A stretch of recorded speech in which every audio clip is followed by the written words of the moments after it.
तो आज की इस वीडियो में लोग देखने वाले हैं कक्षा 12वीं की भौतिक विज्ञान का अध्याय 3। तो अध्याय 3 का हम लोग यह न्यूमेरिकल्स कर रहे हैं। यह जो भी न्यूमेरिकल्स हम लोग कर रहे हैं ये एनसीईआरटी की बुक से आप लोग को कराया जा रहा है। तो एनसीईआरटी की बुक में आप देखेंगे कि अध्याय नंबर 3 पर यह जो प्रश्न आपको मिलेंगे 3.3 और 3.4 पर मिलने वाले हैं, ठीक, जो इस वीडियो में हम कराने वाले हैं। और इसके जो पहले के क्वेश्चन है 3.1 और 3.2 उस वीडियो के जो हमने सोल्यूशन करा रखा है उसका लिंक हम इस वीडियो के डिस्क्रिप्शन में दे देंगे, वहां से आके आप लोग देख सकते हैं अगर आपने नहीं देखा है तो। अगर आप ऊपर आई बटन पे भी क्लिक करेंगे तो अभी आपको वह वीडियो मिल जाएगी देखने के लिए, ठीक है। तो आइए क्वेश्चन नंबर तीसरा देखते हैं कि क्या कहा है। कहा है कि 1 ओम, 2 ओम और 3 ओम के 3 प्रतिरोध श्रेणी क्रम में संयोजित है। प्रतिरोधकों का कुल प्रतिरोध क्या है? यदि प्रतिरोधकों का संयोजन किसी 12 वोल्ट की बैटरी जिसका आंतरिक प्रतिरोध नगण्य है से संबंध है तो प्रत्येक प्रतिरोधक के सिरों पर वोल्टतापात ज्ञात कीजिए। यानी आपको इसमें दो क्वेश्चन पूछा गया है। पहला क्वेश्चन आप देखेंगे यहाँ से आपका यह पहला ए वाला पार्ट है और यहाँ से यह बी वाला पार्ट है, ठीक है।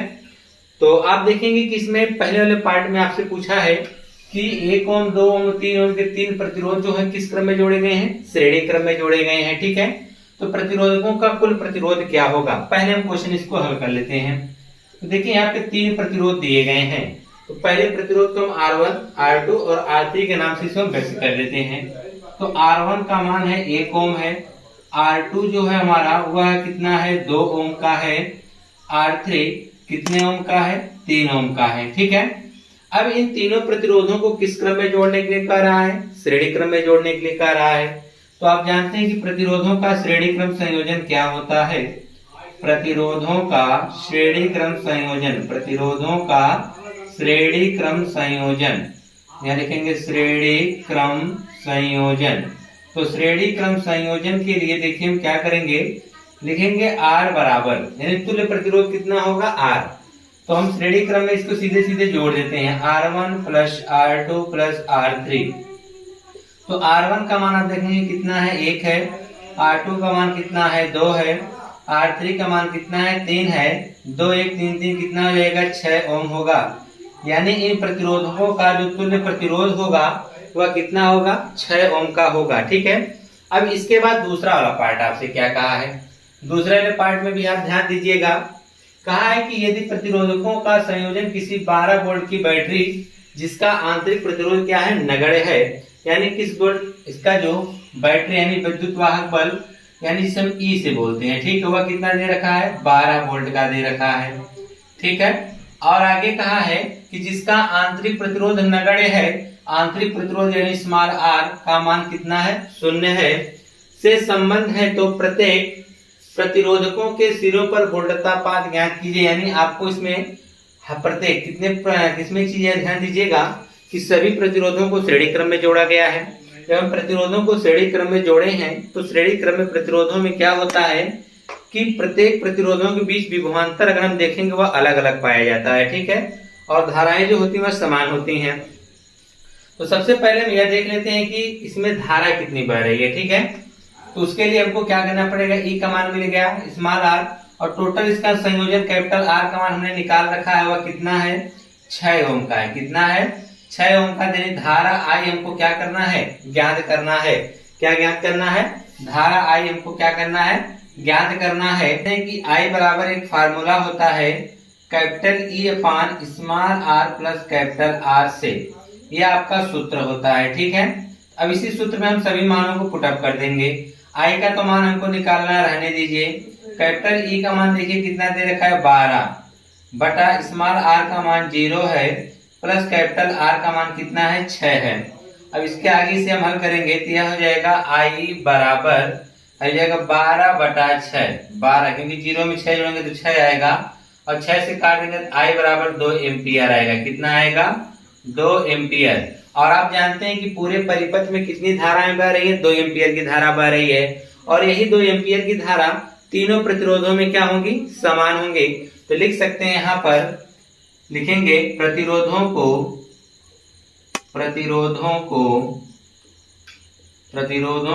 श्रेणी क्रम में संयोजित किया गया है। क्या किया गया है? संयोजित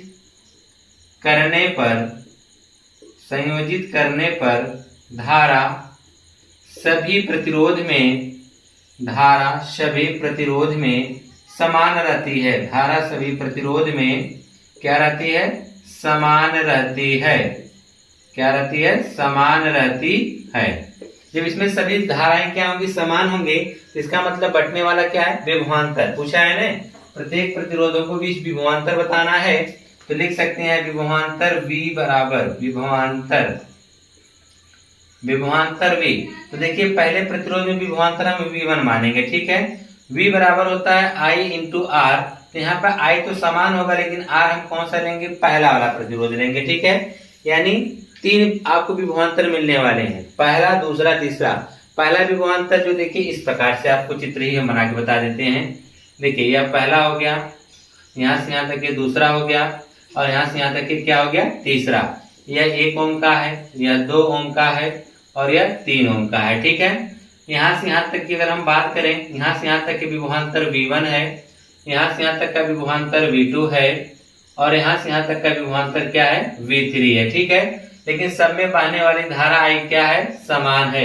सब में बहने वाली धारा I क्या है? समान है। तो हम देखेंगे पहले प्रतिरोध में कितना विभवांतर है, तो V बराबर होता है I इंटू R। तो I इंटू R, R कौन सा लेंगे? पहला वाला हो जाएगा R1। तो आप यहाँ से देखेंगे V1 बराबर I का मान 2 रखेंगे, R1 का मान आप यहाँ पे देखेंगे 1 रखा है, तो 1 हो जाएगा। तो V1 बराबर 2 1 कम 2 वोल्ट। यानी पहले प्रतिरोध में जो विभव का मान है वह कितना है? 2 वोल्ट है।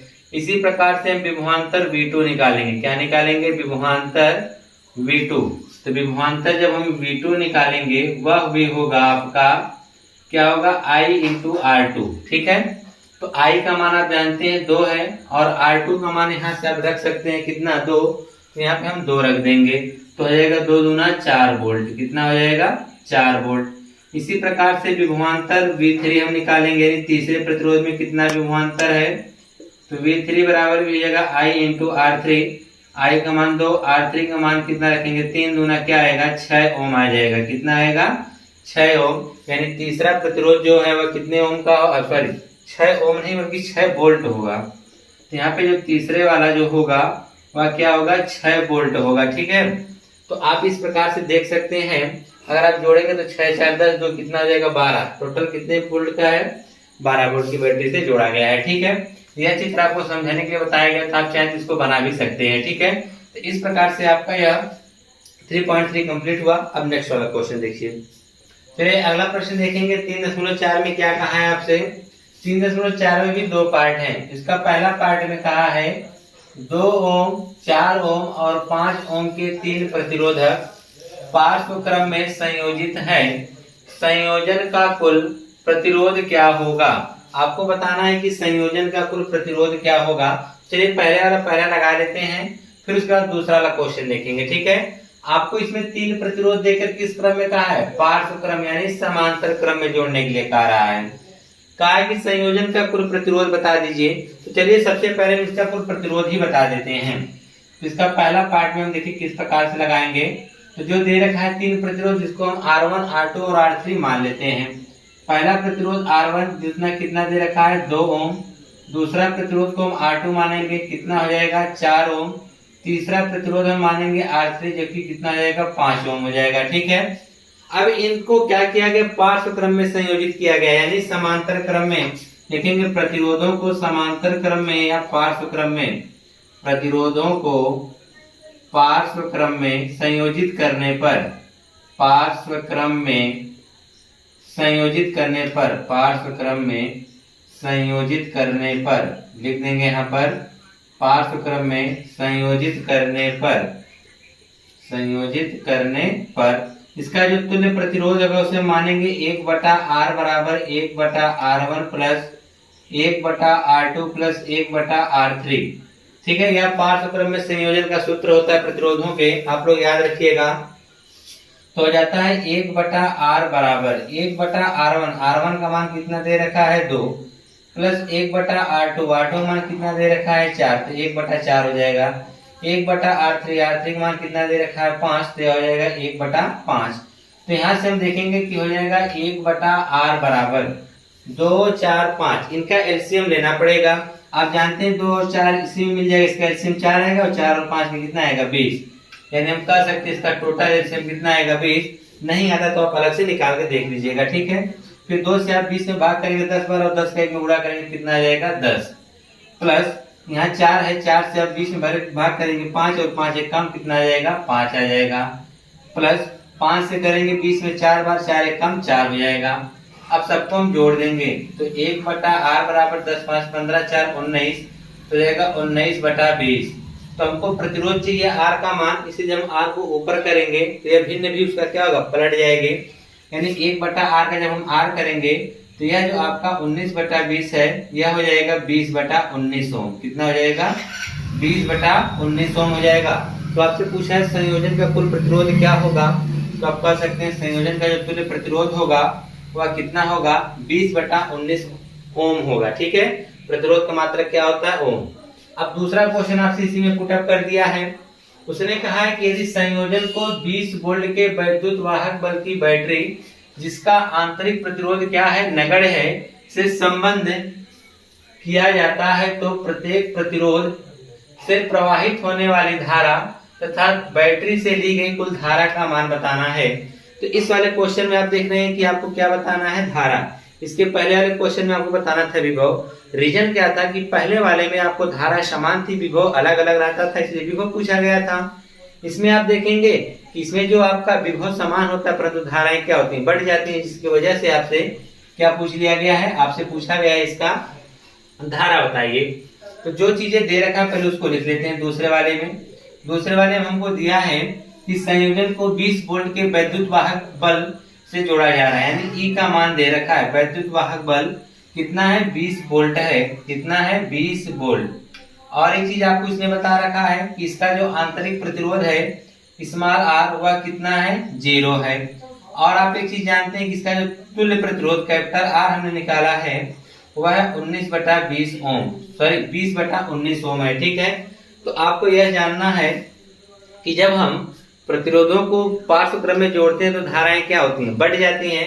तो यहाँ पे हम लिख सकते हैं प्रतिरोधों को पार्श्व क्रम में जोड़ने पर प्रतिरोधों को पार्श्व क्रम में जोड़ने पर धाराएं क्या होती हैं बढ़ जाती हैं।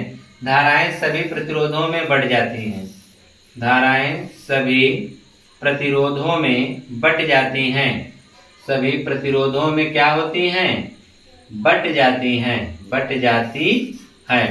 तो आप जानिए पहले प्रतिरोध में धारा I1 जाएगी, दूसरे प्रतिरोध में धारा I2 जाएगी, तीसरे प्रतिरोध में धारा कौन सी जाएगी I3।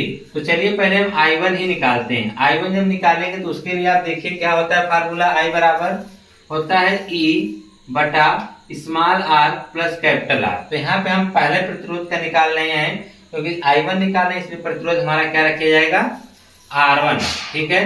तो I बराबर E का मान आप देखेंगे तो E का मान आपने 20 वोल्ट रखा है, यहाँ पे हम 20 रख देंगे, ठीक। प्लस स्मॉल r का मान 0 तो रहने दीजिए, कैपिटल R1 सॉरी R1 का मान कितना है 2 है, R1 का मान कितना है 2 है। तो यहाँ पे हम R1 का मान कितना रख देंगे 2 ओम रख देंगे, ठीक है। तो आप देखेंगे तो यहाँ पर I1 बराबर यहाँ पर हमारा 20 हो जाएगा, 20/2 काट देंगे कितना आएगा 10 एम्पियर, क्या आएगा 10 एम्पियर। तो आपने क्या निकाला I1। इसी प्रकार से हम चाहें तो यहाँ पर I2 निकाल सकते हैं। जब हम I2 निकालेंगे तो यही फार्मूला होगा E/R1। देखिए R का मान 0 रखने कोई मतलब नहीं निकलेगा, सीधे हम क्या लिख देते हैं R2। तो E का मान है 20, R2 का मान यहाँ पर दिया है 4, तो 20/4 हो जाएगा। हल कर देंगे तो I का मान क्या आएगा 5 एम्पियर आएगा, कितना आएगा 5 एम्पियर। उसी प्रकार से अगर हम देखना चाहें तो I3 का अगर आप निकालना चाहें तो यहाँ से आप निकाल सकते हैं। तो I3 बराबर भी क्या होगा E/R3 होगा, यही ना। तो E का मान आप रखेंगे 20 और R3 का मान यहाँ पे देख रखिए कितना दे रखा है 5 एम्पियर, सॉरी 5 ओम। तो यहाँ 5 रख देंगे, हल कर देंगे तो I3 का मान आएगा 5 चौक के 20 यानी 4 एम्पियर। क्या आएगा? 4 एम्पियर आएगा। कितना आ जाएगा? 4 एम्पियर। तो जो पहला प्रतिरोध है उसमें कितनी धाराएं जा रही है? 10 एम्पियर की। दूसरे प्रतिरोध में 5 एम्पियर की और तीसरे प्रतिरोध में कितने की जा रही है? 4 एम्पियर की जा रही है। ठीक है, तो यह पूछा है प्रत्येक प्रतिरोध से प्रभावित होने वाली धारा। तो हमने प्रत्येक प्रतिरोध में प्रभावित होने वाली धारा को तो बता दिया है, लेकिन पूछा है कुल धारा का मान बताइए। तो कुल धारा के लिए हम क्या करेंगे? सभी प्रतिरोधों को जोड़ देंगे। क्या करेंगे? सभी प्रतिरोधों को क्या करेंगे? जोड़ देंगे। लिखेंगे बैटरी से ली गई कुल धारा, बैटरी से ली गई कुल धारा, कुल धारा हम मान लेंगे कि I बराबर आपका होगा I1 plus I2 plus I3। तो I1 का मान देखिए 10 है, I2 का मान कितना है? 5, I3 का मान 4। तो 10 5 15 4 19। तो I बराबर क्या आ जाएगा? 19 एम्पियर। क्या आएगा? 19 एम्पियर आ जाएगा। यानी बैटरी से ली गई कुल धारा का मान कितना होगा? 19 ओम होगा, 19 एम्पियर होगा। ठीक है, इस प्रकार से आपने 3.3 और 3.4 देखा।